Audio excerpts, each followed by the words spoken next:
As your reloading journey progresses, so will the way that you reload. You're going to learn a lot more, you're going to do a lot more experimenting, and you're going to refine the way you do things. I, for one, have changed the way I reload many times. I've actually changed a couple of key things now, and I thought I'd share them with you. You might not like it, but I find that it works for me. So what I'll do now, the minute I come from the range with my brass, the very first thing I'll do is I'll clean the throat of the brass where the projectile sits, the inside of the neck.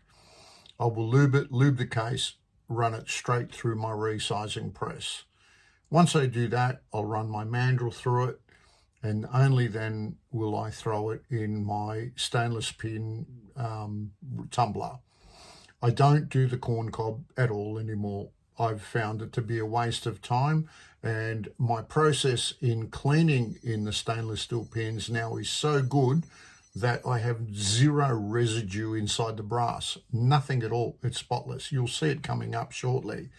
And then after that, I will anneal my brass very carefully, not to get it to glow just before that point. And then when I cool it down, I'll check the lens size, trim, prime, straight for powder. Anyway, I thought I'd show you in a little video.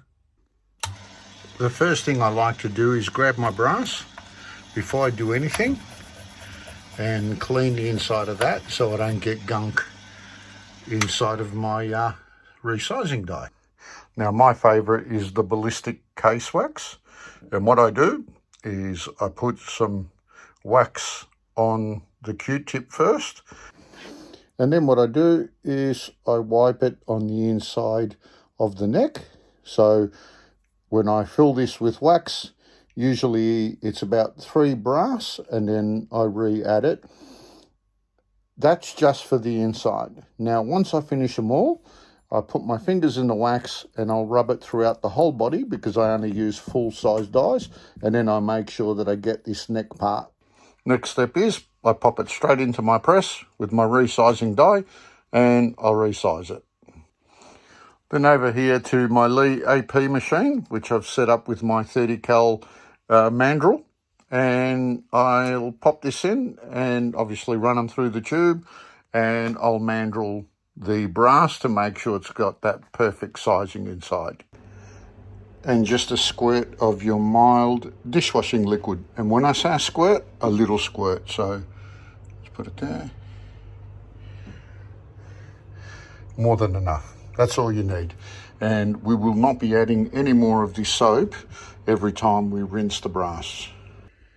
Now we're going to tumble the brass around 3 times. I mean as in flush the water out, give it new water and spin it again.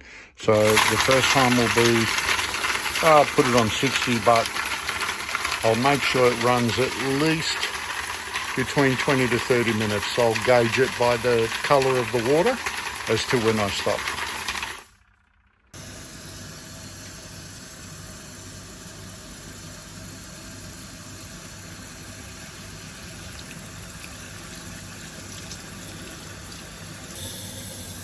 And the second rinse.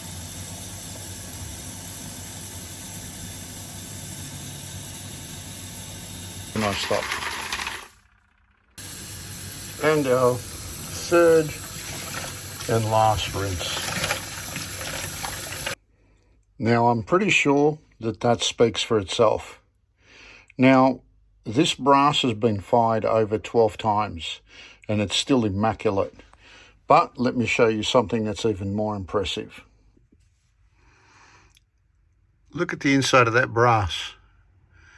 It's absolutely spotless. And that, to me, is the most important part. There's no residue left whatsoever. Now that they're dry, it's time to check the case length. And it's primer time. And just like that, we're ready for powder.